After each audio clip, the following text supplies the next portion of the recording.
أعوذ بالله من الشيطان الرجيم.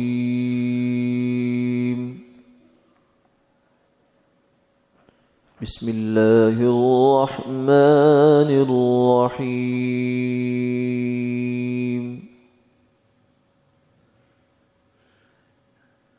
براءة من الله ورسوله إلى الذين عاهدتم من المشركين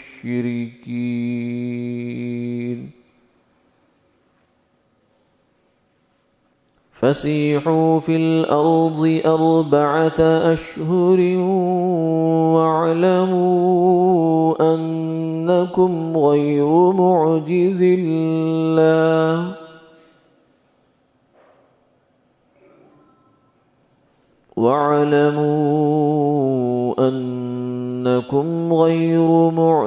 الله وأن الله مخزي الكافرين.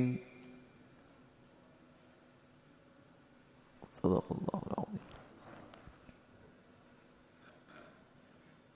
صاف جواب ہے اللہ کی طرف سے اور اس کے رسول کی طرف سے ان مشرکوں کو جن سے تمہارا معاہدہ ہوا تھا، سو پھر لو اس ملک میں 4 مہینے اور جان لو کہ تم نہ تھکا سکو گے اللہ کو، اور یہ کہ اللہ کافروں کو رسوا کرنے والا ہے.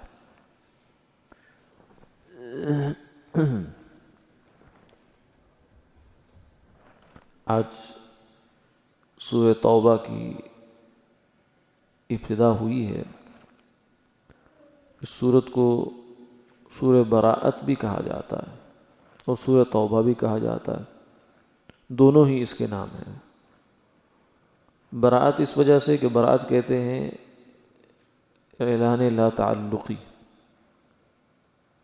ڈس ایسوسیٹ کر دینا اپنے آپ کو. تو اس میں چونکہ مشرکین کے ساتھ جو جزیرۃ العرب میں رہنے والے مشرکین تھے ان کے لیے اعلان جنگ آ گیا. ان کے ساتھ جو معاہدے چل رہے تھے، جو سلسلہ تھا، وہ سب ختم کر دیا گیا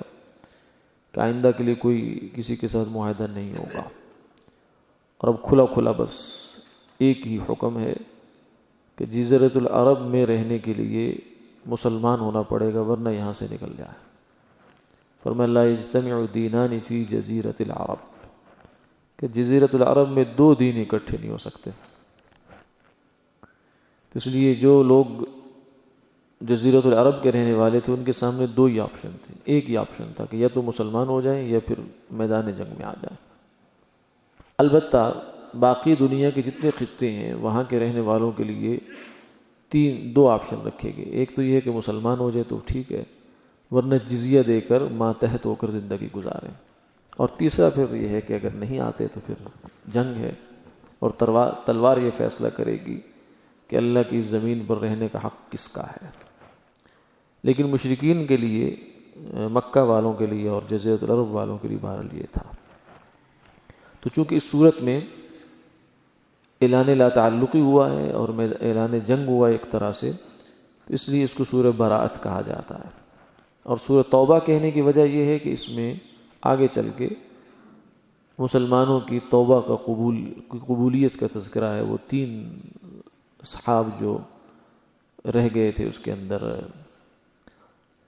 جنگ تبوک کے اندر، ان کی توبہ کا تذکرہ ہے، اس لیے اس کو سورہ توبہ بھی کہا جاتا ہے.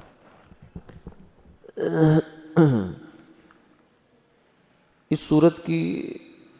جو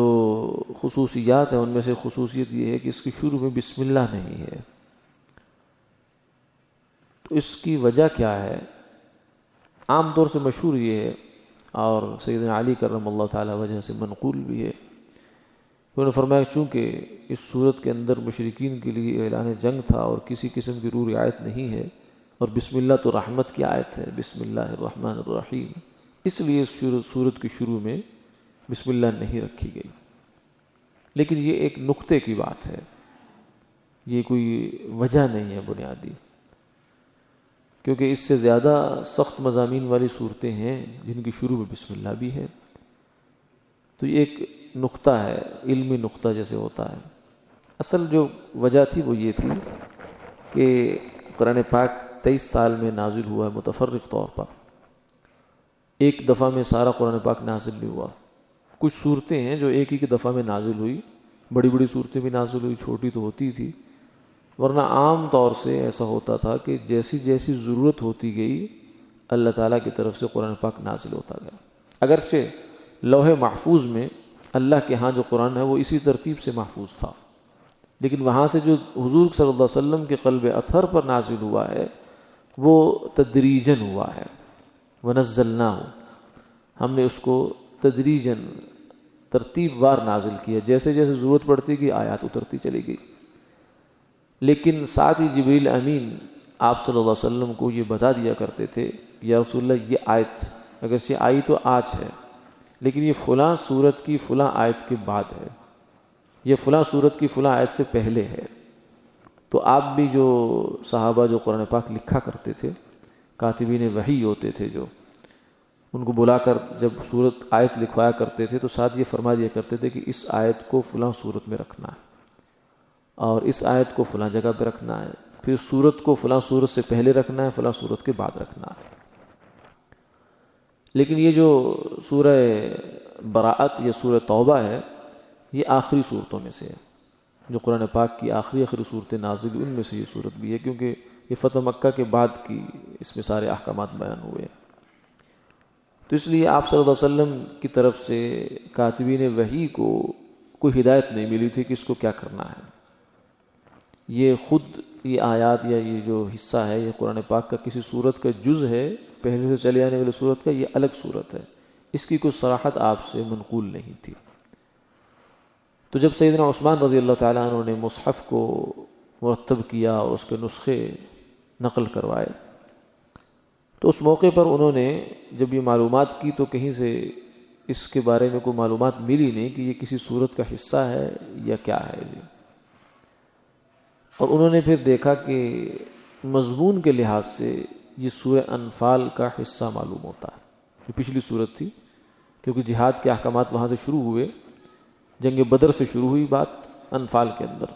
اور چلتے چلتے فتح مکہ کی بات سورہ برات کے اندر آ گئی. گویا کہ جو اسلام کا جو جہاد کی گویا کہ پوری تاریخ ہے وہ ان دو صورتوں کے اندر آ گئی، سورہ انفال اور سورہ براءت. تو اس لیے سیدنا عثمان رضی اللہ تعالیٰ نے اس کو رکھا ہے سورہ انفال کے بعد. ایک دفعہ سیدنا عبداللہ بن عباس رضی اللہ تعالیٰ نے سوال بھی کیا ان سے کہ امیر المومنین، قرآن پاک کی عام ترتیب تو یہ ہے کہ جو پہلی صورتیں ہیں وہ بڑی طویل ہیں، یعنی ان کی 100 سے زیادہ آیات ہیں، ان کو میئین کہا جاتا ہے. میئہ کہتے ہیں 100 کو، میئین یعنی وہ صورتیں جن کی آیتیں 100 سے زیادہ ہیں. اور پھر اس کے یہ پہلی 7 صورتیں ایسی ہیں، پھر اس کے بعد اگلی صورتیں ایسی ہیں جن کی آیات 100 سے کم ہیں، ان کو مثانی کہا جاتا ہے. پھر اس سے اگلا حصہ جو قرآن پاک کا ہے اس کو کہتے ہیں مفصلات. یہ مفصلات شروع ہو جاتی ہیں سورہ حجرات سے، 26ویں پارے میں سورہ حجرات ہے، وہاں سے لے کر سورہ ناس تک کا جو حصہ ہے اسے مفصلات کہا جاتا ہے. اور پھر سورہ حجرات سے لے کر ادھر جو 7 صورتیں پہلی اس کے بعد تک کا حصہ جو ہے اس کو سورہ انفال تک کا حصہ اس کو مثانی کہا جاتا ہے. مفصلات کی پھر آگے 3 قسمیں ہیں، ایک طوال مفصل، ایک اوساط مفصل، ایک قصار مفصل. طوال مفصل وہ ہیں جو مفصلات میں سے بھی بڑی صورتیں ہیں، یہ چلتی ہیں سورہ حجرات سے لے کر سورہ بروج تک. آپ صلی اللہ علیہ وسلم کا عام معمول یہ تھا کہ آپ فجر کی نماز میں یہاں سے پڑھا کرتے تھے، جس کو طوال مفصل کہا جاتا ہے. اور سورہ بروج سے لے کر آگے جو ہے وہ اگلی صورتوں تک معلوم نہیں، یاد نہیں رہا، جو ہے یہ اوساط مفصل کا حصہ ہے. پھر اس سے آگے جو آخری صورتیں ہیں جو اذا زلزلہ سے شروع ہوتی ہیں، یہاں سے لے کر پھر آخر تک یہ قصار مفصل ہے. تو عشاء کی نماز میں آپ صلی اللہ علیہ وسلم عام طور سے اوساط مفصل پڑھا کرتے تھے، اور مغرب کی نماز میں جو ہے وہ قصار مفصل یعنی چھوٹی صورتیں پڑھنے کا عام معمول تھا آپ صلی اللہ علیہ وسلم کا۔ تو حضرت سیدنا عبداللہ بن عباس رضی اللہ عنہ نے سوال کیا کہ اے امیر المومنین، آپ نے 100 آیات والی صورتیں شروع میں رکھی گئی ہیں اور چھوٹی صورتیں بعد میں، جبکہ سورہ براءت جو ہے اس کی تو آیات 100 سے زیادہ ہیں، تو ان کو آپ نے سورہ انفال کے بعد کیوں رکھا؟ سورہ انفال کی 100 سے آیات کم ہیں۔ تو سیدنا عثمان رضی اللہ عنہ نے فرمایا کہ اس وجہ سے کہ اس میں مجھے احتیاط نظر آئی، دو طرفہ احتیاط کی۔ فرمایا کہ کیونکہ اس صورت کے بارے میں مجھے یہ بات یقینی طور سے معلوم نہیں ہو سکی کہ یہ صورت الگ صورت ہے یا یہ سورہ انفال کا حصہ ہے، تو اس لیے میں نے اس کو مضمون کے لحاظ سے تو سورہ انفال کے بعد رکھ دیا ہے، لیکن چونکہ اس کی آپ صلی اللہ علیہ وسلم سے تعین نہیں ہے، کیونکہ جس صورت کو الگ کرنا ہوتا تھا تو اس کے لیے بسم اللہ پھر نازل ہوتی تھی الگ سے، اور وہ بسم اللہ لکھ دی جاتی تھی، جس سے پتہ چلتا تھا کہ پچھلی صورت ختم ہے اور نئی صورت شروع ہے۔ تو یہاں پھر سیدنا عثمان رضی اللہ عنہ نے دوسری احتیاط یہ فرمائی کہ دونوں صورتوں کے درمیان خالی جگہ چھوڑ دی، یعنی بسم اللہ لکھی نہیں ہے لیکن بسم اللہ کی جگہ چھوڑ دی ہے۔ تو اس لیے قرآن پاک میں آج تک بھی بسم اللہ لکھی نہیں جاتی اس صورت سے پہلے۔ تو اس کی وجہ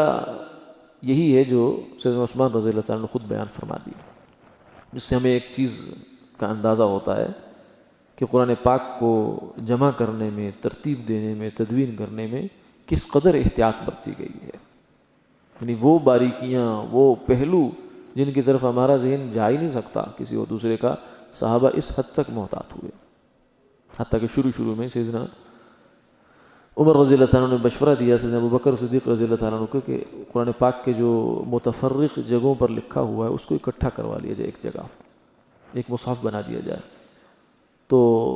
ابوبکر نے کہا کہ جو کام حضور نے نہیں کیا میں کیسے کر سکتا، حتیٰ کہ فرمایا کہ عمر مجھے کہتے رہے حتیٰ کہ مجھے اللہ نے ان کی بات پر شرح صدر نصیب کر دیا، یہ مجھے بھی اتفاق ہو گیا کہ ٹھیک کہہ رہے ہیں، قرآن پاک کو تلاوت میں سہولت ہو جائے گی، پڑھنے والوں کے لیے، یاد کرنے والوں کے لیے سہولت ہو جائے گی، اس لیے کتابی صورت میں جمع کر دینا چاہیے۔ تو سیدنا زید بن ثابت رضی اللہ عنہ کی ذمہ داری لگائی کہ وہ اس کام کو کریں گے۔ بہرحال وہ بھی ایک پوری تاریخ ہے۔ پھر سیدنا عثمان رضی اللہ عنہ کا یہ واقعہ، تو اس سے معلوم ہوتا ہے کہ قرآن پاک کی حفاظت کے اندر شروع ہی سے کس قدر اہتمام اور کس قدر اصولوں کی رعایت رکھی گئی ہے، کہ آج تک بھی دیکھیے کہ وہی سلسلہ چلا آ رہا ہے کہ اس صورت کی شروع میں آپ کو بسم اللہ دکھائی نہیں دے گی، نظر نہیں آتی ہے، لیکن اس کی جو ترتیب ہے شروع میں لکھ دیا گیا کہ یہ سورۃ توبہ ہے یا سورہ براءت ہے، تو اس طرف اشارہ ہے کہ یہ الگ صورت بھی شمار ہو سکتی ہے، احتمال ہے، اور یہ پچھلی صورت کا حصہ بھی ہو سکتی ہے۔ تو اس کی شروع میں بسم اللہ پڑھنا ممنوع نہیں ہے۔ کچھ لوگ یہ سمجھتے ہیں کہ شاید اس کی شروع میں بسم اللہ پڑھنا گناہ کا کام ہے، ایسی بات نہیں ہے، اس لیے احتیاط اس میں ہوئی ہے۔ سیدنا عثمان رضی اللہ عنہ کے عمل سے یہ احتیاط سمجھ میں آتی ہے کہ اگر تو آدمی پیچھے سے تلاوت کرتا چلا آ رہا ہے، سورہ انفال پڑھ رہا ہے، یہاں پہنچ گیا اور آگے سورہ براءت شروع کرنی ہے، تو پھر تو بسم اللہ نہ پڑھے، کیونکہ یہاں پھر بسم اللہ کا کوئی تک نہیں بنتا، کیونکہ دیکھا جائے تو دو صورتیں ایک ہیں ایک اعتبار سے، لہذا وہ بغیر بسم اللہ پڑھے ہی اگلی صورت شروع کرتے۔ لیکن اگر اس نے تلاوت ہی یہاں سے شروع کرنی ہے جیسے آج ہم نے کی ہے، تو اس وقت اس کو یہاں بسم اللہ پڑھنی چاہیے۔ یہ ایسے ہی ہے جیسے ہم کہیں بھی کسی بھی صورت کے درمیان سے اگر تلاوت شروع کرتے ہیں تو اعوذ باللہ پڑھ کے بسم اللہ پڑھتے ہیں، تو اس لیے یہاں بسم اللہ پڑھنا ممنوع نہیں ہے، کوئی گناہ کی بات نہیں ہے۔ کچھ لوگوں میں یہ مشہور ہے، وہ کہتے ہیں جی اس کی شروع میں بسم اللہ نہیں پڑھنی چاہیے بلکہ اس کی شروع میں پڑھنا چاہیے اعوذ باللہ من النار، کہ میں اللہ کی پناہ مانگتا ہوں آگ سے۔ ٹھیک ہے، اللہ کی پناہ تو آگ سے مانگتے ہی رہنا چاہیے، لیکن خاص اس صورت کے شروع میں اس طرح کا کوئی جملہ شریعت سے ثابت نہیں ہے، یہ اپنے پاس سے بنائی ہوئی بات ہے، شریعت کی طرف سے اس کا کوئی حکم نہیں ہے، اور جو چیز جتنی جیسے شریعت سے ثابت ہو اس کو وہیں تک رکھنا چاہیے، اپنے پاس سے اس میں کوئی اضافہ نہیں کرنا چاہیے۔ تو اس صورت کی بسم اللہ نہ ہونے کی مختصر جو بات ہے وہ سامنے آ گئی، اور مسئلہ بھی سامنے آ گیا کہ اگر پیچھے سے تلاوت چلی آ رہی ہے تو پھر بسم اللہ نہیں پڑھیں گے، اور اگر یہیں سے تلاوت کی ابتدا کرنی ہے تو پھر بسم اللہ اور اعوذ باللہ بھی پڑھیں گے اور بسم اللہ بھی پڑھی جائے گی۔ تو پہلی جو آیت ہے اس کے اندر اس کا جو مضمون مرکزی ہے وہی بیان ہو رہا ہے کہ جب فتح مکہ ہو گیا اور قریش کے ساتھ تو پہلے ہی معاہدہ ختم ہو چکا تھا، ایک دو قبیلے اور تھے ان کے ساتھ آپ کا معاہدہ بالکل قریب الاختتام تھا، اور کچھ قبیلوں کے ساتھ معاہدہ تھا ہی نہیں سرے سے۔ بہرحال آپ صلی اللہ علیہ وسلم کی طرف سے یہ اعلان پھر ہو گیا حجۃ الوداع کے موقع پر کہ اب ہمارا جزیرۃ العرب میں رہنے والے کسی کافر کے ساتھ کوئی معاہدہ نہیں ہے، بلکہ اب یا تو مسلمان ہو جاؤ یا پھر جو ہے وہ جنگ کے لیے تیار ہو جاؤ۔ تو ایسے ہوا عملاً کہ بہت سے لوگ مسلمان ہو گئے، جنگ کی نوبت آئی نہیں۔ جو قریش کے بہت سارے لوگ ہیں وہ بھی مسلمان ہی ہوئے، لیکن اللہ کی طرف سے یہ اعلان آ گیا تھا کہ اللہ کی طرف سے صاف جواب ہے، اللہ اور اس کے رسول کی طرف سے ان لوگوں کے لیے جن کے ساتھ تم نے معاہدے کر رکھے ہیں، اور ان کو یہ کہا گیا کہ 4 مہینے تک تمہارے پاس وقت ہے، مہلت ہے، گھوم پھر لو، جو کچھ کرنا ہے کر لو، لیکن اس کے بعد پھر تمہیں مزید آگے اجازت نہیں دی جائے گی، کفر پر نہیں رہ سکتے، کیونکہ جزیرۃ العرب جو ہے یہ اسلام کا مرکز تھا، اور اس کے مرکز کے اندر جو ہے وہ دوسرے مذہب کو چھوڑنے کا مطلب ہوتا ہے اپنے مذہب کو کمزور کرنا۔ اس لیے یہ غیر دانشمندانہ اقدام ہوتا اگر وہاں دوسرا دین چھوڑا جاتا۔ اسلام کا ایک قلعہ اور مرکز جو ہے جزیرۃ العرب بنایا گیا، باقی دنیا میں کافروں کو بزور شمشیر نہ مسلمان کیا گیا نہ مارا گیا، اس لیے کفر پر زندہ رہنے کا کافر کو حق حاصل ہے، لیکن ایک تو جزیرۃ العرب کے اندر نہیں،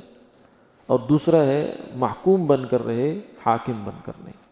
یعنی شوکت کے ساتھ، عظمت کے ساتھ، عزت کے ساتھ کافر جیے زندگی دنیا کی، یہ نہیں ہو سکتا۔ مسلمانوں کے زیر دست رہے گا، قاتل الذین لا یؤمنون باللہ والیوم الآخر ولا يحرمون ما حرم الله ورسوله ولا يدينون دين الحق من الذين اوتوا الكتاب حتى يعطوا الجزية عن يد وهم صاغرون، کہ جو لوگ اللہ پر ایمان نہیں لائے، چاہے وہ مشرکین ہوں یا اہل کتاب ہوں، اور نہ ہی وہ دین حق کو اختیار کرتے ہیں، تو ان کے ساتھ تمہیں قتال کرنا ہے، حتی یعطوا الجزیہ، یہاں تک کہ وہ اپنے ہاتھوں سے جزیہ دینے لگ جائیں، اور وہ ماتحت ہو کر، محکوم ہو کر رہے ہیں مسلمانوں کے، تو پھر تو ٹھیک ہے، اس وقت تک ان کو چھوڑنے کی اجازت نہیں ہے۔ تو کافر کفر پر رہ سکتا ہے مگر مغلوب اور زیر دست ہو کر، جسے فرمایا وَاعْلَمُوا أَنَّكُمْ غَيْرُ مُعْجِزِ اللَّهِ، تم یہ بات ذہن میں رکھو کہ یہ 4 مہینے مہلت کا مطلب یہ نہیں ہے کہ تم خود سر ہو جاؤ، اگر ہونے کی کوشش کرو گے بھی تو پچھلے تجربات تمہیں بتا چکے ہیں، بدر سے لے کر فتح مکہ تک تم مسلمانوں کے ساتھ تم مدد اللہ کی دیکھ چکے ہو، وَأَنَّ اللَّهَ مُخْزِي الْكَافِرِينَ، اور یہ بھی دیکھ چکے ہو کہ رسوائی کافروں کے حصے میں ہی آئی ہے، آئندہ بھی کافروں کے حصے میں ہی آئے گی۔ وآخر دعوانا الحمدللہ۔